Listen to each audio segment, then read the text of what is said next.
जितना बाबा ज्ञान ध्यान करते हैं उतना जीवन हीरे जैसा बनता है। हीरा अमूल्य, जीवन अमूल्य कब होता है?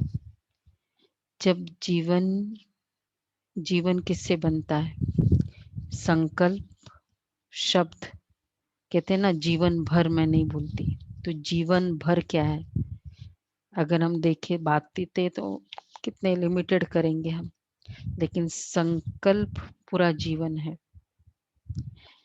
तो बाबा के पास बाबा हमारा क्या करता है? संकल्प को चेंज करता है। संकल्प तो इसलिए जीवन बनाता है। तो बाबा के पास आए, जीवन को हीरे समान बनाना मतलब संकल्पों को हीरे समान बनाना, इतना अमूल्य बनाना जो वेस्ट जा रही थी, इसको कहेंगे जीवन हीरे जैसा। प्रश्न 24/7। मीठे बच्चे, तुम बाप पास आए हो अपनी जीवन हीरे समान बनाने। बाप की याद से ही ऐसी जीवन बनेगी। अच्छा, प्रश्न है, नई दुनिया में उच्च पद पाने के लिए मुख्य पुरुषार्थ क्या करना है? नई दुनिया में उच्च पद पाना है तो कौन सा मुख्य पुरुषार्थ करना है? उच्च पद पाने वाले का बनाने की सेवा। आप छोड़ दो अजय। आप समान बनाने की आप संबंधियों ने इतना दुखी किया है, उनके में जाल से बुद्धि निकालने बाप की याद करो। तो आप समान बनाना अर्थात फोकस लाइट बंद कर।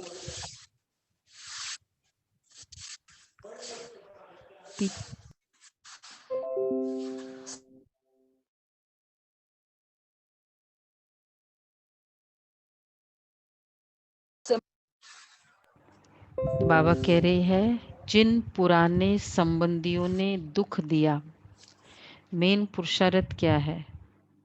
मोह जाल से निकलने का।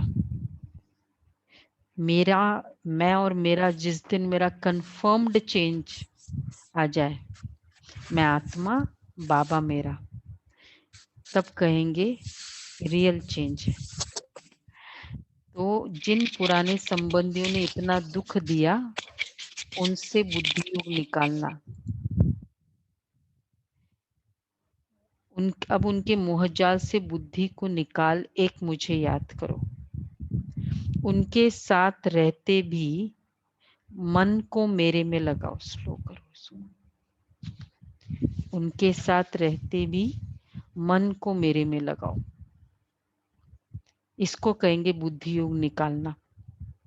और वो हैबिट है, मन मनाभव का मंत्र सदा याद रखो तो तुम नई दुनिया में उच्च पद पाएंगे। गीत है, तूने रात गवाई सोय के। ओम शांति। जैसे बच्चों को सभी शास्त्रों का सार समझाते हैं, वैसे इन गीतों का भी सार तुमको समझाते हैं।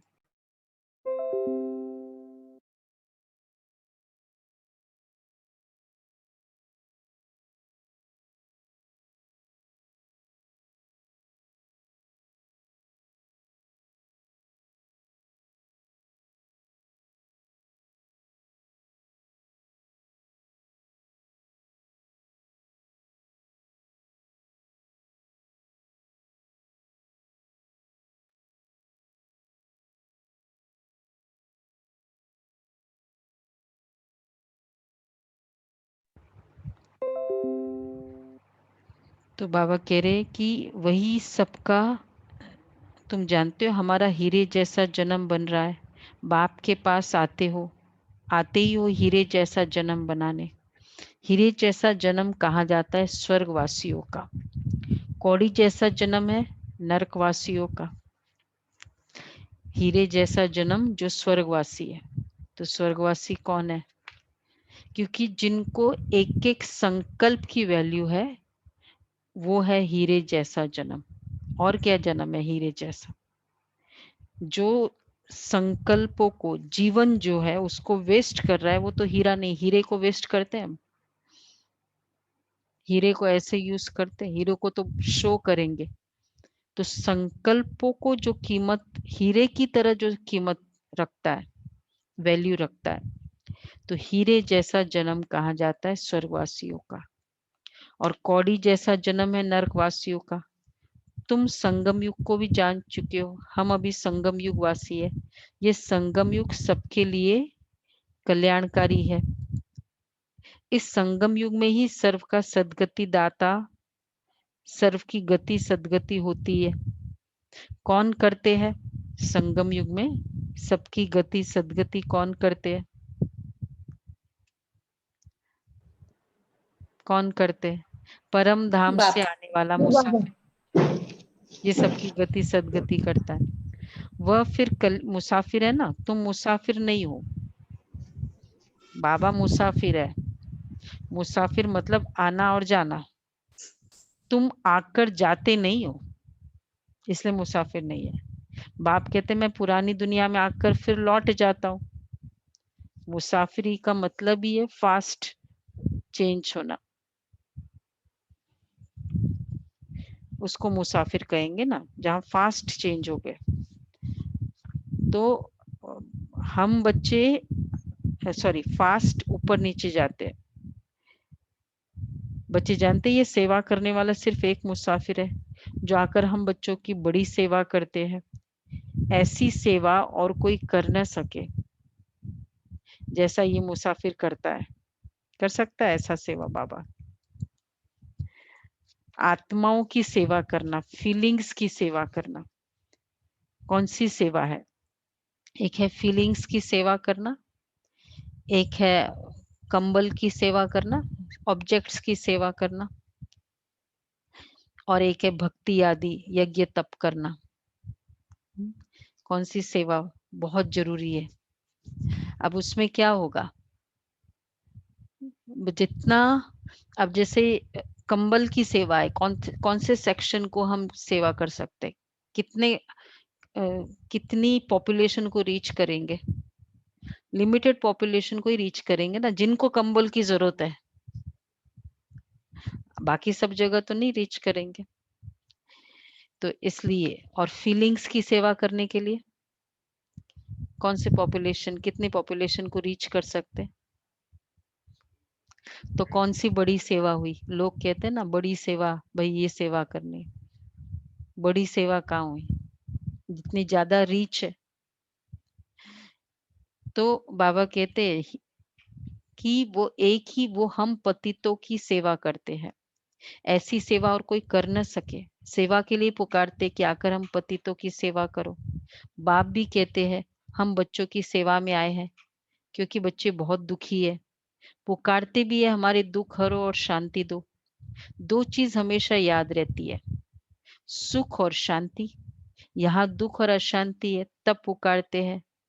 बाप ही आकर सारा राज सृष्टि चक्र का बच्चों को समझाते हैं।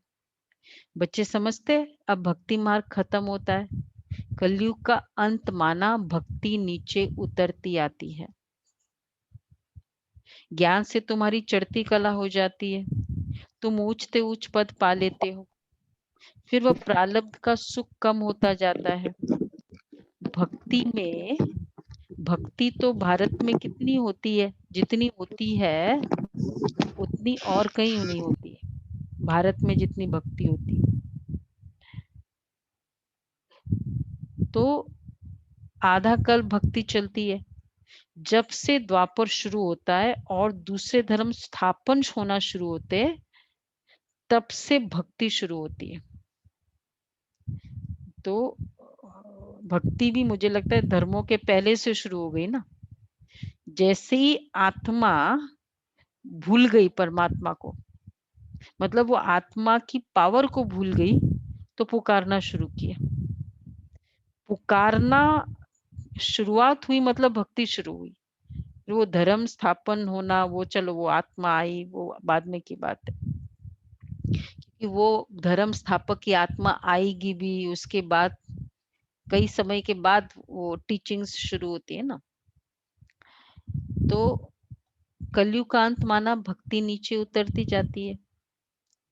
भक्ति भी पहले बहुत अच्छी होती है, जैसे स्वर्ग पहले बहुत अच्छा होता है, फिर आहिस्ते आहिस्ते कला कम होती जाती है। भक्ति भी पहले बहुत अच्छी होती है, जैसे भक्ति शुरू होती है तो पहले पहले शिव के पुजारी बनते हैं, आधा कल्प कोई पूजा ही होती नहीं है। फिर भक्ति मार्ग शुरू होता है तो दूसरे धर्म भी शुरू होते हैं। इतनी भक्ति और कोई कर न सके, पूरा आधा कल भक्ति चलती है। यह भी तुम बच्चे जानते हो कि बाप जो सबको, खास भारत को सद्गति देते हैं, स्वर्ग का मालिक बनाते हैं, वही दूर देश का मुसाफिर आया हुआ है हम बच्चों को फिर से स्वर्ग की बादशाही देने। वर्षा भी कितना जबरदस्त है, बाबा का वर्षा कितना जबरदस्त है। बाबा कहते देखो कितना जबरदस्त है, परंतु एक भी बात किसकी बुद्धि में नहीं बैठती। भारत में भक्ति कितनी करते हैं, कितने मंदिर है, भारत खंड में तो ढेर मंदिर है। इसलिए ये क्या प्रूव हो जाता है, भारत में ढेर मंदिर है, भारत में भक्ति बहुत होती है। देवी देवता यहाँ विचरण किया, इसीलिए उसकी यादगार यहाँ ज्यादा है, एकदम प्रूव्ड है। और कहीं पूरे तो सतयुग में और कोई भारत खंड के अलावा कोई खंड होगा ही नहीं ना। तो तुम यहाँ आए हो, पहले पहले तो शिव बाबा का मंदिर बनाते हैं, फिर बनते देवताओं के। वह मंदिर भी तुम्हारे सामने खड़े हैं, एक तरफ शिव बाबा की पूजा करते रहते, दूसरे तरफ शिव बाबा तुमको पूज्य बना रहे हैं। ये तुम यहाँ आए हो पूज्य देवता बनने, पुजारी करना। देखो एक है महिमा करते जाओ, एक जगह है जैसे वो पेविलियन में बैठ बैठ के ना वो क्रिकेटर्स की महिमा करो, अरे क्या फर्स्ट क्लास, क्या किया, क्या अच्छा किया, ये वो। और एक जगह ट्रेनिंग दे रही है वो क्रिकेटर जो दिख रहा है ना तुमको खेलने वाला सचिन, वो तुम बनो, वो ट्रेनिंग। तो समझदार क्या करेगा, समझदार क्या करेगा? दो चॉइस है, महिमा करते जाओ एक जगह। तो इसलिए एक पुजारी मतलब भक्ति करना, मतलब पुजारी महिमा करना, और दूसरा है ट्रेनिंग, वैसा बनो। इसलिए टफ कौन सा होगा? महिमा करना क्या टफ है, और वह ट्रेनिंग में शामिल होना, वो सीखना कि कैसे उन लोग खेल रहे हैं, वो टफ है ना। तो इसलिए यहाँ टफ हो गई। ऐसा थोड़ी कि बस वो वहां महिमा कर लो, उसमें क्या चाहिए, महिमा करने में क्या प्रॉब्लम है? प्रॉब्लम भी कुछ नहीं है और इजी भी बहुत है। तो इसलिए जैसे जैसे हम ट्रेनिंग लेते जाएंगे, फिर हम इतना महिमा में टाइम देंगे,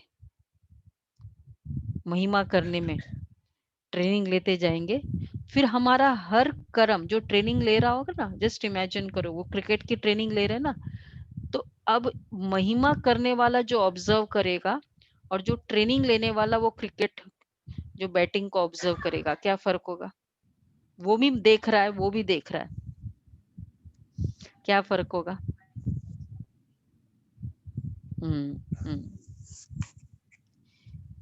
तो जो ट्रेनिंग लेने वाला है वो कैसे खेल रहा है, ऐसी बॉल आई तो उसने कैसे किया, वो देखता है। और जो महिमा करने वाला होगा, ठीक है, बहुत अच्छा, बहुत अच्छा, बहुत अच्छा।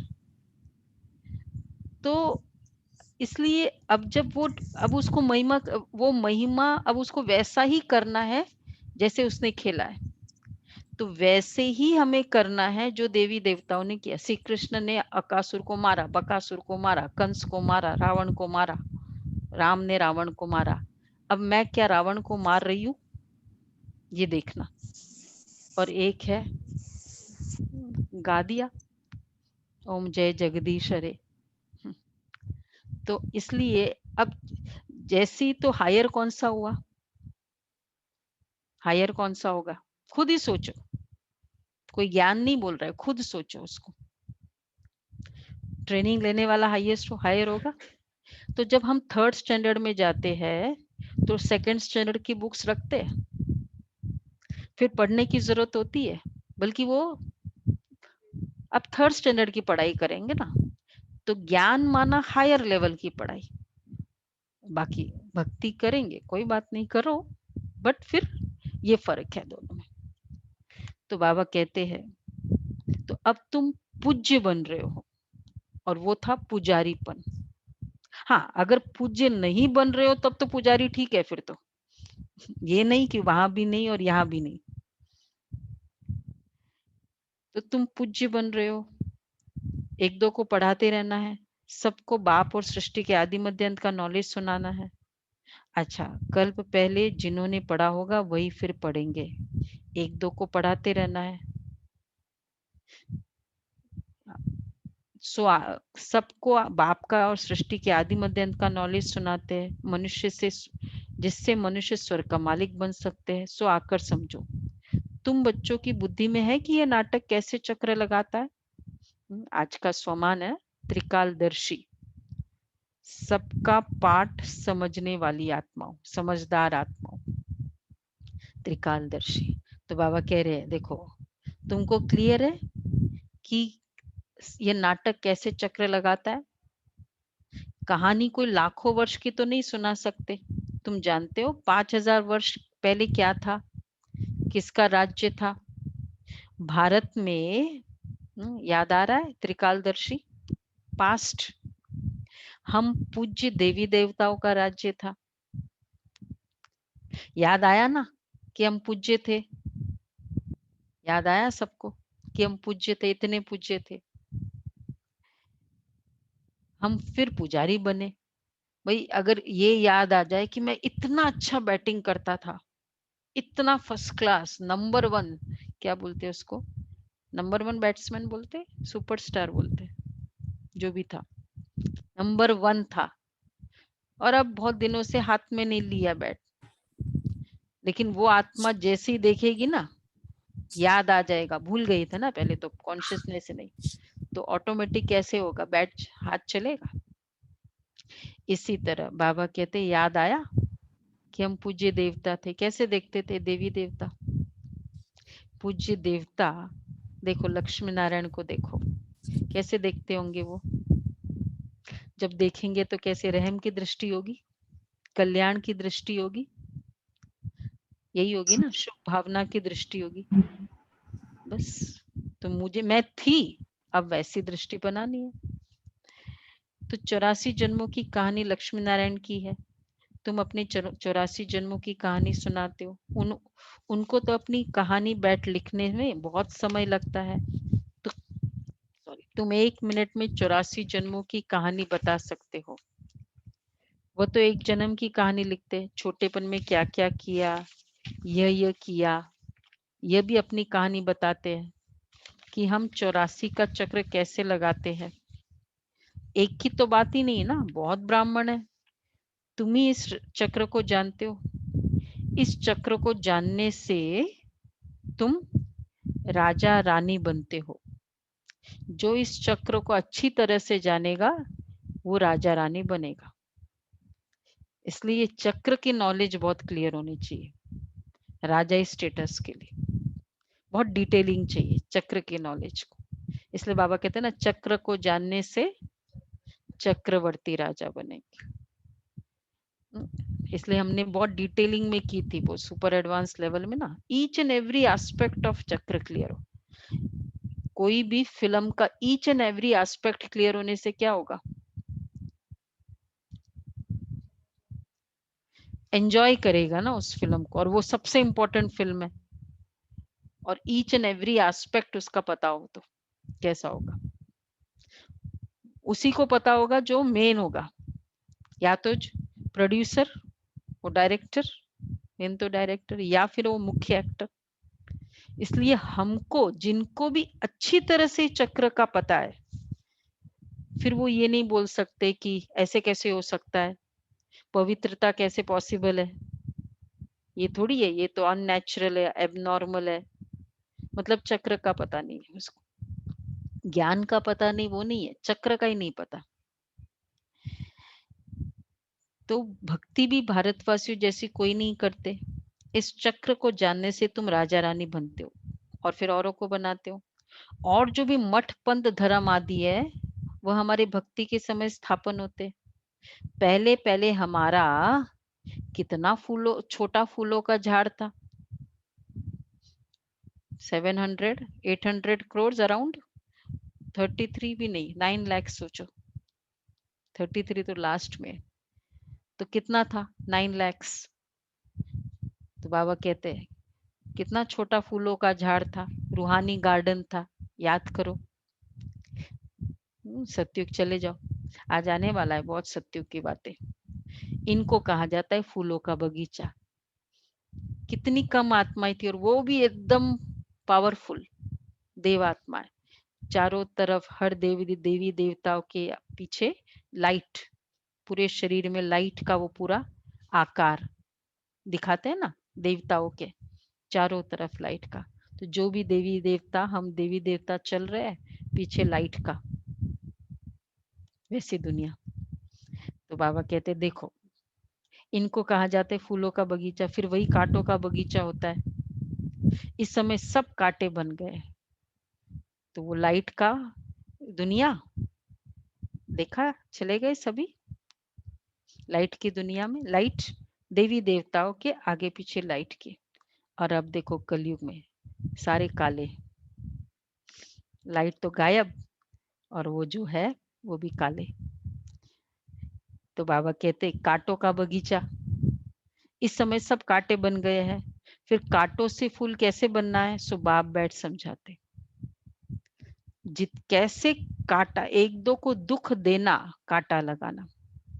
मैसेज आया, मैसेज का जवाब ही मत दो, अच्छा है कांटा लगा दो। कैसे कांटा लगा सके, फोन आया, फोन का जवाब मत दो, कांटा लगाते रहते। अगला बेचारा वेट कर रहा है हाँ हाँ, फिर हम भी इधर सोच रहे। तो इस समय सब कांटे बन गए, फिर कांटों से फूल कैसे बनना है, सो बाप बैठ समझाते। Student life is the best कहा जाता है, ये बहुत अच्छी होती है। बच्चे बच्चियां बड़ी खुशी में पढ़ते रहते हैं। शादी की और एक दो को कांटा लगाना शुरू किया। सतयुग में कोई कांटा ही नहीं लगाते, अभी फिर तुम फूल बनते हो। तुम जानते हो भारत स्वर्ग था तो कितने अपार सुख थे। चलो, स्वर्ग में सोने की खानियां थी। वैसे भी जब मकान बन रहा होता है ना, अभी शुरू ही हुआ होता है, तो हम तो जाकर रहने ही लग जाते होते हैं अभी तो अभी खुदाई चल रही होती है। और वो आर्किटेक्ट भी होशियार होते हैं, बना बना के दिखा दिखा के हमको पहले से वहां। तो शिव बाबा, ये तो हमारा तो शुरू हो चुका है, अब तो टुवर्ड्स द एंड है। बाबा कहते देखो, सोने की खानियां थी, गए सोने की खानियां, माइंस। उस समय अमेरिका आदि कुछ भी नहीं होती है। और क्या नहीं होता है भारत में, और क्या नहीं होता है बॉम्बे, बॉम्बे भी नहीं होती है। कहाँ गए बॉम्बे वाले सारे, बॉम्बे नहीं होगी, सुना? हाँ हाँ, सब ना, सब बॉम्बे वाले हंस रहे हैं अभी। अब बॉम्बे मत, बॉम्बे में नहीं रहना होगा, इसलिए बाबा ने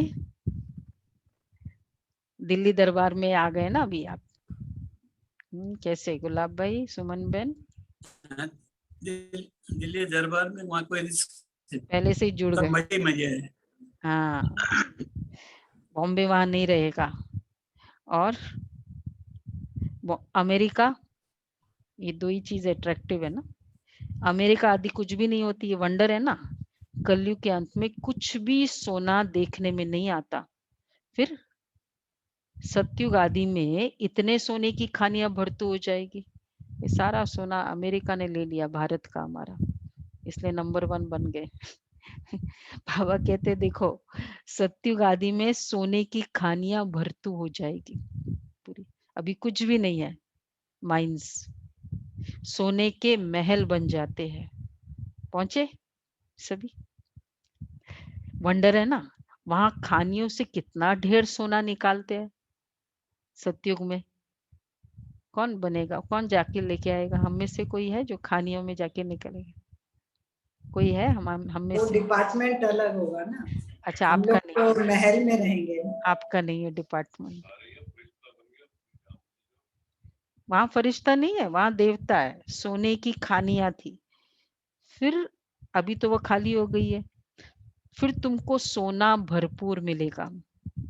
भारत में सोने हीरे जवाहरत की खानियां थी, माइंस, और कोई गार्ड्स नहीं, कुछ नहीं। जिसको जितना चाहिए, जितना महल में लगाना है लगाओ। सोच सकते हैं वो कोई दुनिया सोने का? हम एक इतना सा वो हीरा दिखा भी नहीं सकते, बहनें पहनती है ना, पहन भी नहीं सकती।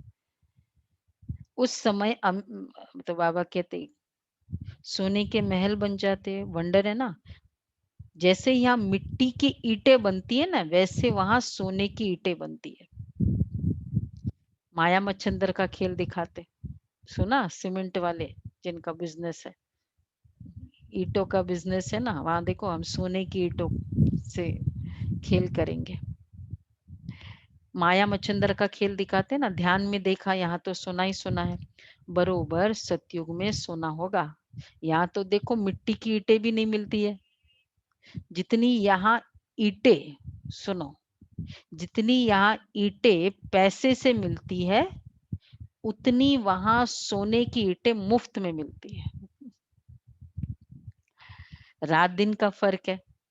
तो क्यों नहीं पुरुषार्थ करना चाहिए? करना चाहिए कि नहीं? ये चाहिए।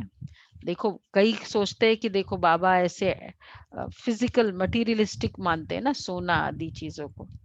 बाबा हमारी बुद्धि का योग फाइनल है, कोई वहां नहीं लगाना है।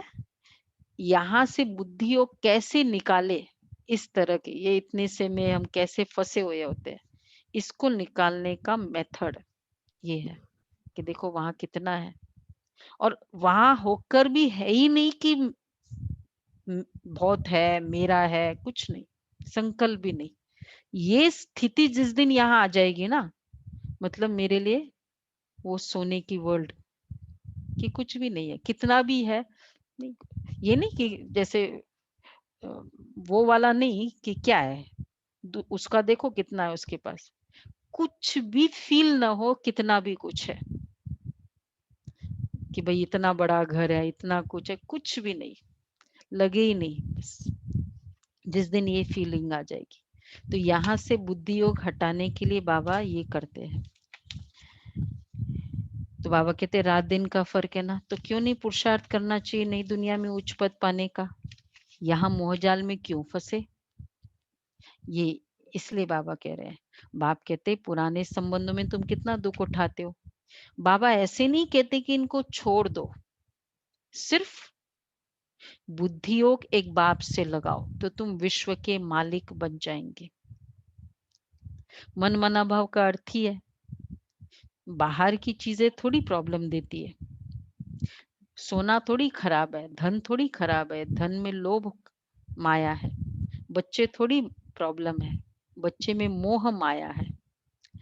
तो बाबा कहते सिर्फ बुद्धि योग इनसे लगाओ। मन मना भाव का अर्थ ही है मुझे याद करो, और विष्णु चतुर्भुज को याद अर्थात विष्णुपुरी को याद करो। मूल है ही एक अक्षर। भक्ति मार्ग में तो ढेर पंचायत है। अभी तुम सब आत्माएं आशिक हो एक माशुक परमपिता परमात्मा के।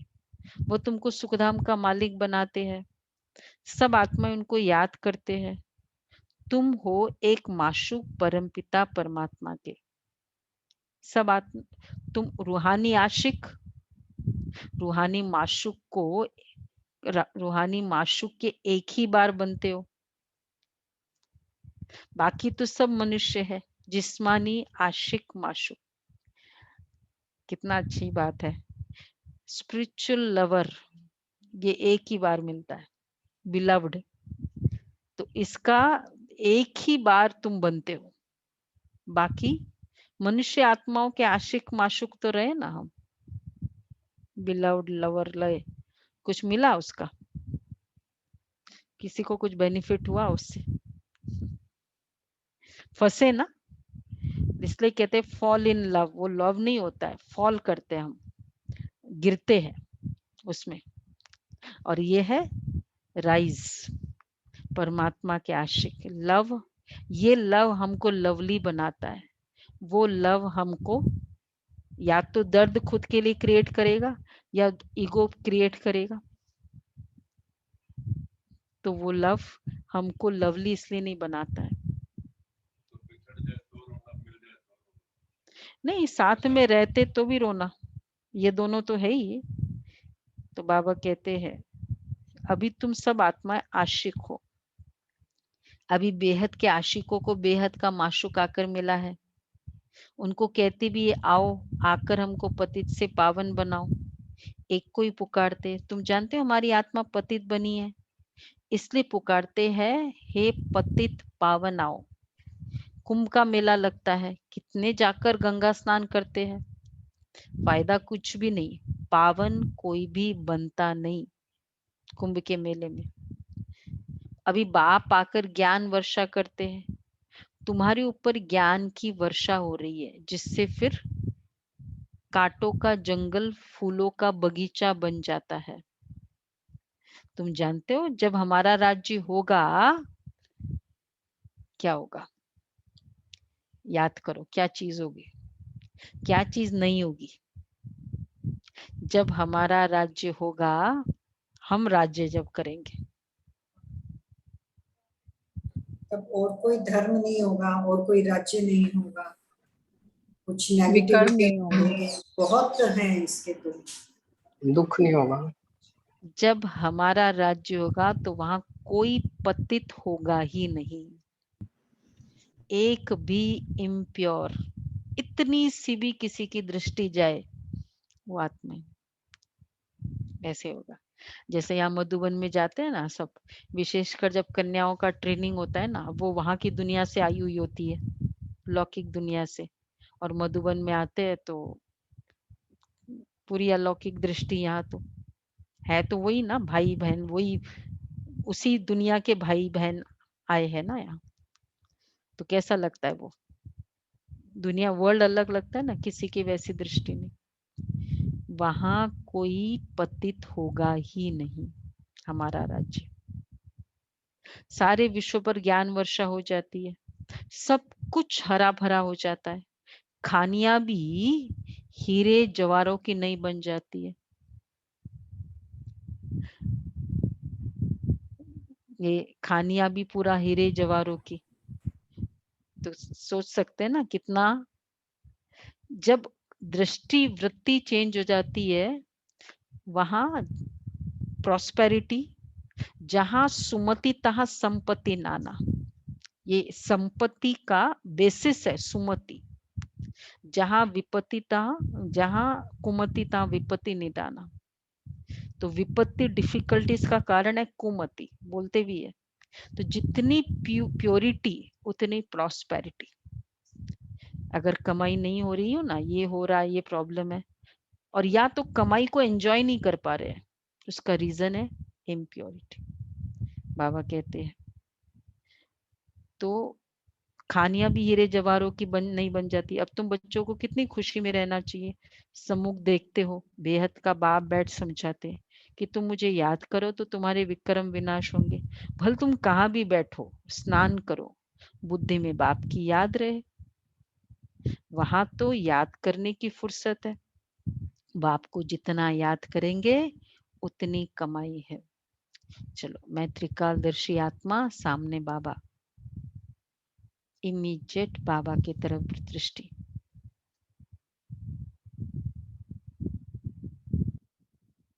केवल पॉइंट ऑफ लाइट दिखाई दे।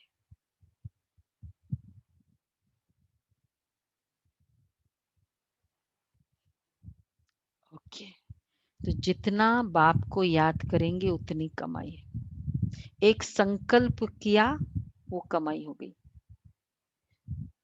याद से ही कमाई है।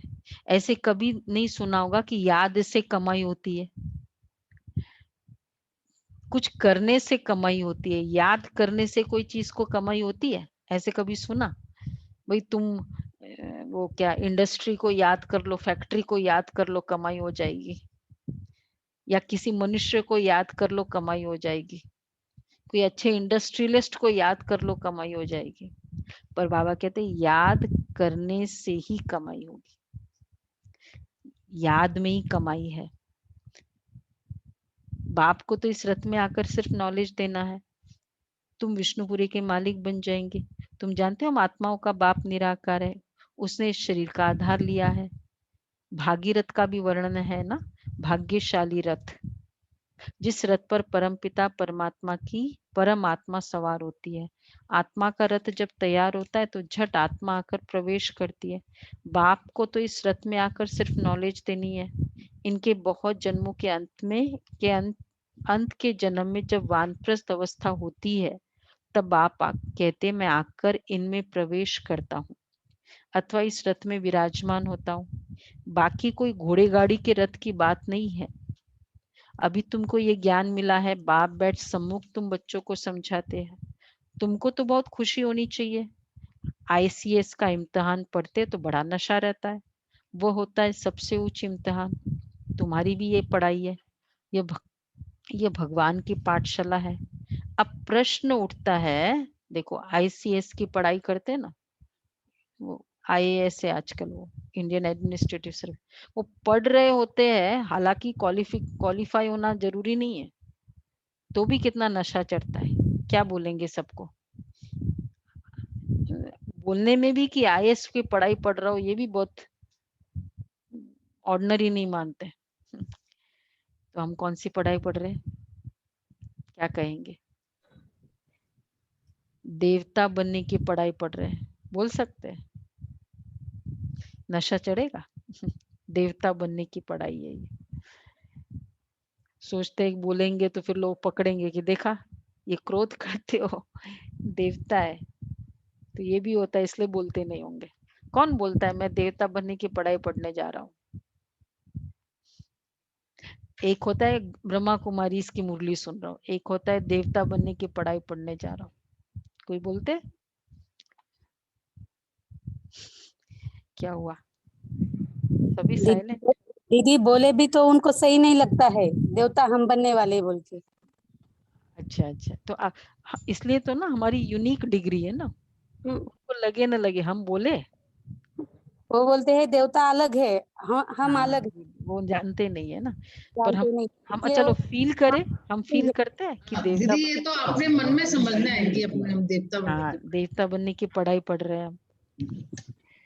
तो बाबा कहते हैं चलो फील तो करें। बाबा कहते हैं कितना नशा होगा, ये भगवान की पाठशाला है, तुम्हारी भी ये पढ़ाई है, ये भगवान की पाठशाला है। अब प्रश्न उठता है भगवान कौन? क्या श्री कृष्ण या शिव बाबा? सबका भगवान कौन है? सिवाय एक निराकार के सब तो कृष्ण को मानेंगे नहीं। सभी आत्माओं का बाप व निराकार परमपिता परमात्मा है। वह सदैव परम धाम में रहते हैं, एक ही बार आते हैं बच्चों को स्वर्ग का मालिक बनाने। तुम बच्चे स्वर्ग का मालिक बनते हो, तुम जानते हो वही बाबा कल्प कल्प आकर रंग से राव बनाते हैं। भारत अब रंग है ना, अब फिर दूसरे जन्म में क्या बनना है? तुमको सब साक्षात्कार हुए हैं, विनाश का भी साक्षात्कार किया है, स्थापना का भी किया है। भगवान उवाच मैं तुमको राजाओं का राजा बनाता हूँ। बहुत दान पुण्य करने से कोई को अल्पकाल का सुख मिलता है। राजाओं के पास जन्म ले फिर फट से मर जाते हैं, कोई गर्भ में भी मर जाते हैं, कोई लूले लंगड़े काने बन जाते हैं। जैसे कर्म करते वैसा पद पाते हैं। अब तुमको तो राजाओं का राजा बनाते हैं ना। बाबा कहते हैं राजाओं का राजा, हमेशा राजा बनाओ, प्रजा नहीं बनाओ, राजा बनाओ। जिनकी भी सेवा करो ना, राजा बनाने की सेवा करो। प्रजा तो ऑटोमेटिक बनेगी, उसमें क्या बड़ी बात है। मेहनत करते हैं राजा बनाने की। जो में हमारे में गुण है, बाबा कहते हैं ना, हमको जितना नशा है वैसे उन आत्माओं में आ जाए तो समझो एक राजा बनाया। कितने राजा बनाए, किसने कितने राजा बनाए। जैसे मेरे में है वैसे उसमें आ जाए। तो बाबा के दादियों को हमेशा मिलते ना, दीदी दादी, बाबा कहते थे राजा बनाओ। अच्छा, फिर बाबा देखो राजा कैसे बनेंगे। अब तुमको तो राजाओं का राजा बनाते, तुम कहते हो बाबा हम बलिहार जाएंगे, तो जरूर राजा ही भी तुम पाएंगे। भारत को महादानी खंड कहा जाता है। यहाँ दान पुण्य बहुत करते हैं, वो फिर शुरू होता है भक्ति मार्ग में। अब बाप तुमको 21 जन्मों के लिए दान देते हैं। अब तुम बाबा पर बलिहार जाते हो ना, जो बलिहार जाते हैं वही बाबा के गले का हार बनेंगे। बलिहार जाना अर्थात क्या, तन मन धन सब कुछ दे दिया।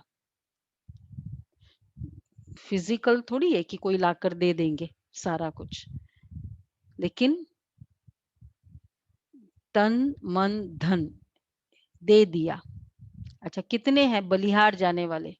बाप पर हम बलिहार गए, ऐसे कितने हैं? चलो है, कुछ है। सोच सोच के थोड़ी उतारना होता है। बलिहार जाने वाले क्या, फिदा होने वाले तो फिदा हो गए। अच्छा, वेरी गुड। चलो हाथ उठाया। देखो क्या, किसको कहते हैं बलिहार जाना? अगर संगम युग में नहीं गए तो फिर बाद में कब जाएंगे? फिर तन मन धन सब कुछ दे दिया, अर्थात कोई फिजिकल की बात नहीं है कि लाकर, पर हर तन को, मन को, धन को कंप्लीट श्रीमत अनुसार यूज करना। जैसा उसने कहा वैसा का वैसा यूज करना, उसको कहेंगे दे देना। अब बाप कहते हैं बच्चे दे दिया ना, ट्रस्टी होकर रहो। अच्छा, मन को दे देना, हम सोचते तन को तो ठीक है, मन को दे देना। मन को भी ट्रस्टी होके यूज करो। बाबा जो आपको ये संकल्प बाबा ने दिया, ट्रस्टी होकर यूज करना मतलब उसको दिया, अब उसका समझ के मुझे यूज करना है। तो ये संकल्प बाबा ने मुझे दिया, और बाबा इसके थ्रू, इस मन के थ्रू जो कराना चाहे, जो हम कल करण करावन हार कल से कर रहे हैं ना, कि मैं रेडी हूं। बाबा इस मन को कैसे यूज कर रहे इस आत्मा के लिए, जो इस आत्मा को चाहिए वैसे बाबा इसके थ्रू यूज करे। मन से रेडी, तन से रेडी और धन से रेडी। तो जब बाबा यूज करेगा ना, वही है ना कि बाबा की शक्ति से, संगम युग है, बाबा की शक्ति से यूज करना। अपनी शक्ति जमा करके रखना, वो सतयुग में काम आएगी। अभी बाबा की शक्ति यूज करो। दादी जान की भी कहती है ना हमेशा, मैं क्यों थकती नहीं हूँ, क्योंकि मैं अपनी शक्ति नहीं यूज करती हूँ, मैं बाबा की शक्ति यूज करती हूँ। तो तन मन धन सब कुछ दे दिया। बाप कहते ट्रस्टी होकर रहो, अपना घर बार संभालो, लेकिन सब शिव बाबा का है। मैं आपका हूं, आपको याद करता हूं। यह है बलिहार जाना। दिल से सरेंडर करते हैं। बाप कहते भल महल में रहो, घूमो फिरो, मौज मनाओ, सिर्फ मुझे याद करो तो तुम बहुत खुशी में रहेंगे। तुम विश्व के मालिक थे, अब फिर तुम पुरुषार्थ कर वह बनते हो। बाप समझाते मीठे मीठे बच्चों, इस योग बल से ही तुम विक्रमाजीत बनेंगे। बाप की याद से तुम विश्व के मालिक बनते हो। अच्छा मीठे मीठे सिके लदे बच्चों प्रति माता पिता बाप दादा का याद प्यार गुड मॉर्निंग रूहानी बाप की बच्चों को याद प्यार गुड मॉर्निंग। क्योंकि रूहानी माता पिता माता पिता को बाप दादा को याद नमस्ते, प्यार गुड मॉर्निंग और नमस्ते। का शुक्रिया। Thank you Baba, thank you, शुक्रिया बाबा, शुक्रिया। अच्छा धारणा के लिए सार है राजाई पद पाने के लिए बाप पर पूरा पूरा बलिहार जाना है। राजाई पद पाने के लिए राजा बनने वाले पूरा पूरा बलिहार जाएंगे। तन मन धन सब समर्पण कर ट्रस्टी होकर रहना है। विक्रमाजीत बनने का पुरुषार्थ करना है।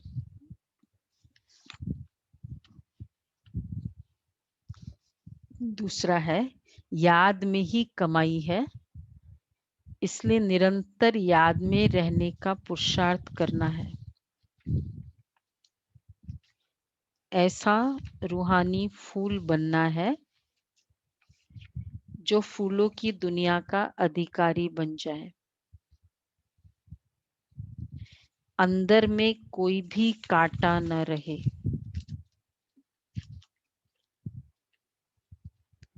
अंदर में कोई भी कांटा न रहे।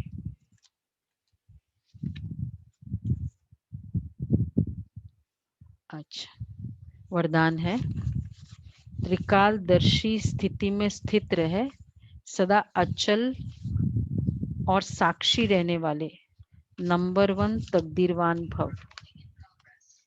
त्रिकालदर्शी स्थिति में स्थित होकर हर कर्म हर संकल्प करो। हर बात को देखो यह क्यों यह क्या यह क्वेश्चन मार्क ना हो। सदा फुल स्टॉप नथिंग न्यू। हर आत्मा के पाठ को अच्छी तरह से जानकर पाठ में आओ। ये बहुत इंपॉर्टेंट है। यह क्यों यह क्या ये क्वेश्चन मार्क समाप्त। हर आत्मा के पाठ को अच्छी तरह से जानकर। हर आत्मा के पाठ को कैसे अच्छी तरह से जानेंगे। किसी का है क्रोध का पाठ है अगर उसको क्रोध का पाठ है तो वो क्रोध करेगा ना। हम इसको बोलते हैं अरे ये मदर इन लॉ इतना क्यों बोलती है समझता नहीं है क्या। उसको डायरेक्टर ने बोला हुआ है कि ये क्रोध करते जाओ तुम उसको जोर से चिल्लाते जाओ। हम क्या बोलते हैं हम बोलते हैं नहीं मैं बात ही नहीं करूंगी मदर इन लॉ से बहुत क्रोध करती है वो उसका पाठ है। तो हर आत्मा के पाठ को अच्छी तरह से जानकर पाठ में आओ ताकि हमें आत्माओं के संबंध संपर्क में आते न्यारे और प्यारेपन की समानता रहे तो हलचल समाप्त हो जाएगी। ऐसे सदा अचल और साक्षी रहना यही है नंबर 1 तकदीरवान आत्मा की निशानी। अचल और साक्षी इसको कहेंगे साक्षी। तो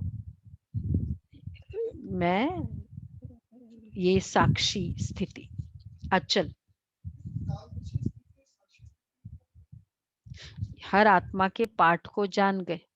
त्रिकालदर्शी मतलब पास्ट प्रेजेंट फ्यूचर स्वयं के लिए और दूसरे के लिए भी जो आत्मा ब्राह्मण आत्मा है कि नॉट वो जो है बट वो जो बनने वाली है उस त्रिकालदर्शी वो पाठ सामने लाओ। हर आत्मा कभी कभी हम वर्तमान पाठ को देखते ये देखो 10 साल हुआ ये ऐसा करता है पर अब ये बनने क्या वाला है। ये पाठ आज एंजल्स का है ना एंजल्स इसको कहते हैं। दीदी सिर्फ ब्राह्मण आत्मा या सारी लौकिक आत्मा। लौकिक आत्मा की भी पाठ को जानकर क्योंकि वो एंजल तो नहीं बनेगी ना वो आत्मा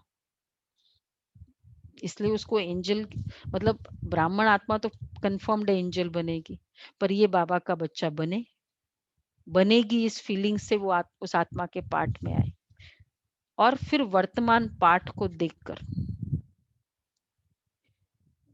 पाठ में आओ। तो ये है त्रिकालदर्शी और साक्षी। तो मैं त्रिकालदर्शी और पाठ को समझने वाली समझदार आत्मा। और हर आत्मा का पाठ कैसा है? कैसा है? जो उसने कल्प पहले किया था। तो अगर उसने कल्प पहले क्रोध किया है तो क्या कौन सा पाठ बजाएगी वो? वैसा ही पाठ बजाएगी, उसकी भी गलती नहीं है। इसलिए त्रिकालदर्शी मतलब ड्रामा का ये ज्ञान समझकर कल्प पहले मिसल वो पाठ बजा रही है, नथिंग न्यू। ये है। तो ये स्वमान याद रहा, तो हम भी आत्मा त्रिकालदर्शी बने ना, सतयुग से लेकर अभी तक पाठ बजाया। तो आज पूरे दिन में मैं आत्मा त्रिकालदर्शी। और स्लोगन है, सहनशीलता के गुण को धारण करो तो कठोर संस्कार भी शीतल हो जाएंगे। सहनशीलता के गुण को धारण करो, कठोर संस्कार शीतल हो जाएंगे। आज का बहुत अच्छा है स्लोगन भी।